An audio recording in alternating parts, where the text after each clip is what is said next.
Hello everyone, welcome to our YouTube channel commerce classes by Anoop sir. मैं आपकी teacher Meena Sharma आज आपको टीचिंग एप्टीट्यूड में करवाऊंगी इवैल्यूएशन।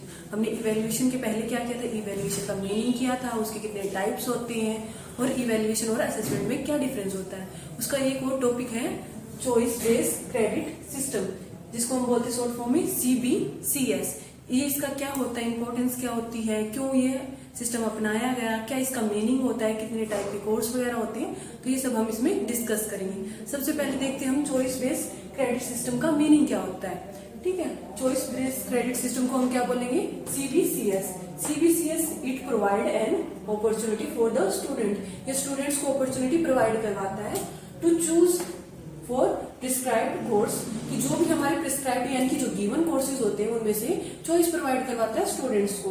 कोर्सेज कंप्राइजिंग मतलब इंक्लूड करता है कौन कौन से, कोर, इलेक्टिव, माइनर और स्किल बेस्ड। ठीक है, जो हमारे स्टूडेंट्स होते हैं उनको चॉइस प्रोवाइड करवाता है कि वो जो हमारे कोर्सेज इलेक्टिव या स्किल बेस्ड जो भी हमारे कोर्स होते हैं उनमें से चूज करने के लिए। ठीक है, ये किस पे बेस होता है, ग्रेडिंग सिस्टम पे बेस होता है हमारा। तो चॉइस बेस्ड क्रेडिट सिस्टम क्या होता है, जो हमारे स्टूडेंट्स होते हैं उन्हें ये अपॉर्चुनिटी प्रोवाइड करवाता है कि वो अपनी नीड के अकॉर्डिंग या जो उनका इंटरेस्ट होता है उसके अकॉर्डिंग अपने सब्जेक्ट को चूज कर सकते हैं, चाहे वो उनके सब्जेक्ट से रिलेटेड हो या ना हो। जैसे कि आर्ट्स वाले कॉमर्स के सब्जेक्ट ले सकते हैं, कॉमर्स वाले साइंस के सब्जेक्ट ले सकते हैं। ठीक है, तो ये स्टूडेंट्स को फ्रीडम प्रोवाइड करवाता है। ये हमारा फ्लेक्सिबल सिस्टम है। जो हमारा यूनिवर्सिटी जो है वो अपने स्टूडेंट्स को ये फैसिलिटी प्रोवाइड करवाती है।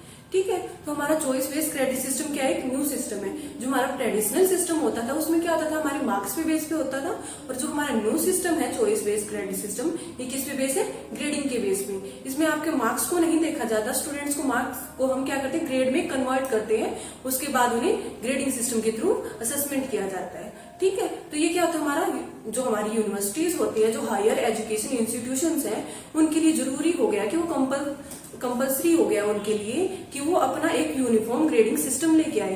यूनिफॉर्म ग्रेडिंग सिस्टम का क्या फायदा होगा कि सभी यूनिवर्सिटीज या कॉलेजेस में सेम ग्रेडिंग सिस्टम होगा। इसका फायदा क्या होगा, स्टूडेंट्स को फायदा होगा कि जैसे एक यूनिवर्सिटी से, जैसे आपने यूजी किसी यूनिवर्सिटी से की, आप पीजी किसी फर्दर यूनिवर्सिटी से करना चाहते हैं, तो अगर उनका जो इवैल्यूएशन का सिस्टम है, प्रोसीजर है, वो सेम होगा तो आपको डिफिकल्टी नहीं होगी किसी भी यूनिवर्सिटी में एडमिशन लेने में। तो ठीक है, ये हमारे क्या होता है, आप एक यूनिवर्सिटी से दूसरी यूनिवर्सिटी में, किसी भी इंडिया के किसी भी स्टेट से दूसरे स्टेट में एडमिशन लेने में आपको हेल्प करवाता है। इवन ये क्या करता है, जो हमारे इंडिया के बाहर भी जो फॉरेन की कंट्रीज में स्टूडेंट स्टडी करने के लिए जाते हैं उन्हें भी ये फैसिलिटी प्रोवाइड करवाता है। जो हमारा चॉइस बेस्ड क्रेडिट सिस्टम है, ये यूनिवर्सल जो ऑल ओवर द वर्ल्ड है उनके रूल्स को भी फॉलो करता है। तो मतलब ये क्या है, ग्लोबल स्टैंडर्ड्स के अकॉर्डिंग बना हुआ है। जो हमारे ग्लोबली स्टैंडर्ड्स होते हैं उनको ये मीट करता है। ठीक है, तो ये स्टूडेंट्स को हेल्प करवाता है कि वो फॉरेन में जाके स्टडी कर सकते हैं। इवन हमारे इंडिया के किसी भी स्टेट में जाकर किसी भी यूनिवर्सिटी में एडमिशन ले सकते हैं। ठीक है, तो आप पढ़ते हैं कि कितने टाइप के कोर्सेज होते हैं, क्या इसके एडवांटेज है। तो ठीक है, सबसे पहले क्या करेंगे हम, टाइप्स ऑफ कोर्सेज करेंगे कि कितने टाइप के कोर्स होते हैं। फर्स्ट हमारा कौन सा होता है, कोर कोर्सेज। ये क्या होता है, हमारा कंपल्सरी नेचर का होता है। ठीक है, कंपल्सरी नेचर का है तो मतलब क्या होगा कि ये आपको करना कंपल्सरी है। ठीक है, आप इसमें क्या करते हो, जो स्टूडेंट होता है उसके लिए जरूरी हो जाता है कि वो सब्जेक्ट को चूज करने की उसके पास चॉइस ही नहीं होती, उसके पास ऑप्शन ही नहीं होता। वो क्या करता है, जो भी सब्जेक्ट गिवन होता है उसी में से उसको सब्जेक्ट को करना पड़ता है। तो जैसे कि आपने अपनी +2 की DMC देखी होगी, उसमें हिंदी के सामने कोर सब्जेक्ट लिखा होता है। तो हमारे आसपास का हरियाणा का एजुकेशन बोर्ड है, तो उसमें क्या है कि हमारे लिए हिंदी कंपल्सरी है सब्जेक्ट लेना। तो कोर कोर्सेज में क्या जाता है, जो कंपल्सरी होते हैं, स्टूडेंट्स के पास कोई चॉइस नहीं होती। ठीक है, उसके बाद नेक्स्ट हमारा कौन सा आ जाता है, इलेक्टिव कोर्सेज। इलेक्टिव का मतलब कि फ्लेक्सिबल है, कि आपके पास चॉइस होती है कि आप कोई भी सब्जेक्ट चूज कर सकते हो। इलेक्टिव कोर्सेज मतलब कि आपके पास चॉइस होती है। ये क्या होती है हमारी, एक तो होता है डिसिप्लिन सेंट्रिक और जेनरिक इलेक्टिव। जो हमारा डिसिप्लिन सेंट्रिक इलेक्टिव कोर्स होता है, इसमें क्या होता है कि हमारा जो सब्जेक्ट होता है उसी के अंदर हमें चॉइस प्रोवाइड करवाई जाती है। ठीक है, जैसे आप अपने जो यूजी कर रहे हो या पीजी कर रहे हो, तो उसमें क्या होता है कि कॉलेजेस आपसे एग्जामिनेशन फॉर्म फिल करवाते हैं, तो उस टाइम बच्चों के पास कुछ एग्जाम्स में से चॉइस होती है कि आप ये सब्जेक्ट चूज कर सकते हो अपने अकॉर्डिंग, या ये जो हमारा सब्जेक्ट या डिसिप्लिन, सब्जेक्ट का डिसिप्लिन क्या होता है हमारा, कोई भी कोर्स या सब्जेक्ट, जैसे कि आप कॉमर्स से हो सकते हो, आर्ट्स से हो सकते हो, मेडिकल से या नॉन मेडिकल से, वो क्या चाहिए हमारा डिसिप्लिन। ठीक है, डिसिप्लिन में यानी कि जैसे आप कॉमर्स के स्टूडेंट हो तो आपके लिए क्या होगा, कॉमर्स के किसी भी सब्जेक्ट में से आपको चॉइस प्रोवाइड करवा दी जाएगी, 2-3 ऑप्शन दे दिए जाएंगे कि आप इनमें से कोई भी सब्जेक्ट चूज कर सकते हो। किसमें आ जाएगा हमारा, डिसिप्लिन सेंट्रिक इलेक्टिव कोर्सेज में आ जाएगा। उसके बाद आता है जेनरिक इलेक्टिव कोर्सेज। इसमें क्या होता है कि स्टूडेंट्स को चॉइस दी जाती है कि कोई भी सब्जेक्ट वो अपने अकॉर्डिंग चूज कर सकता है। ठीक है, उसके बाद नेक्स्ट हमारा थर्ड टाइप कौन सा है, फाउंडेशन कोर्सेज। फाउंडेशन जैसे कि नेम से ही शो हो रहा है, फाउंडेशन मतलब बेस का काम करता है, ऐसे कोर्सेज जो आपको बेस बनाने में हेल्प करते हैं। इसके भी 2 टाइप्स होते हैं, एक कंपल्सरी फाउंडेशन और एक इलेक्टिव। कंपल्सरी फाउंडेशन में वही स्टूडेंट्स के पास चॉइस नहीं होती, उनके लिए कंपल्सरी हो जाता है कि उन सब्जेक्ट को चूज करें। जैसे कि आप अकाउंट से रिलेटेड, कॉमर्स से रिलेटेड हो तो आपका अकाउंट के सब्जेक्ट चूज करना कंपल्सरी हो जाता है। और जो इलेक्टिव फाउंडेशन कोर्सेज में कौन से आ जाएंगे, ऐसे कोर्सेज जो वैल्यू बेस्ड हो या ह्यूमन एक्टिविटीज पे बेस्ड हो। ठीक है, तो इलेक्टिव कोर्सेज में हमारे पास चॉइस होती है कि हम उनको चूज करें या ना करें। नेक्स्ट आता है examination and assessment. Examination and assessment her university जो हायर इंस्टीट्यूशन एजुकेशन के लिए होते हैं, जो HEI जो हायर एजुकेशन इंस्टीट्यूशंस होती हैं, उनका हर किसी का एक पैटर्न होता है। जैसे आपकी यूनिवर्सिटीज होती है, अलग अलग यूनिवर्सिटी का अलग अलग पैटर्न होता है ना, उनके क्वेश्चंस अलग टाइप से आती हैं, जो मार्किंग होती है वो अलग होती है। तो हर एजुकेशन इंस्टीट्यूशन का अपना एक अलग एग्जामिनेशन और असेसमेंट का मेथड होता है, जो क्या होता है उसकी स्टेचुरी बॉडी होती है, जो यूनिवर्सिटी प्रोवाइड करवाती है उसके अकॉर्डिंग होता है। ठीक है, अब असेसमेंट कैसे करेंगे, असेसमेंट में क्या आ जाएगा हमारे, जो हमारे CBC सिस्टम है, इसमें क्या होती है हमारी लेटर ग्रेडिंग और ग्रेड पॉइंट होता है। जैसे कि हमने पहले ही डिस्कस किया, हमारा CBCS किस पे बेस है, ग्रेडिंग सिस्टम पे है। तो ये ग्रेडिंग सिस्टम 2 टाइप्स का हो सकता है, जैसे लेटर के बेस पे या ग्रेड पॉइंट के बेस पे। फर्दर इसको हम क्लासीफाई कर सकते हैं लेटर या ग्रेड पॉइंट को, जो हमारा होता है एब्सोल्यूट या फिर रिलेटिव।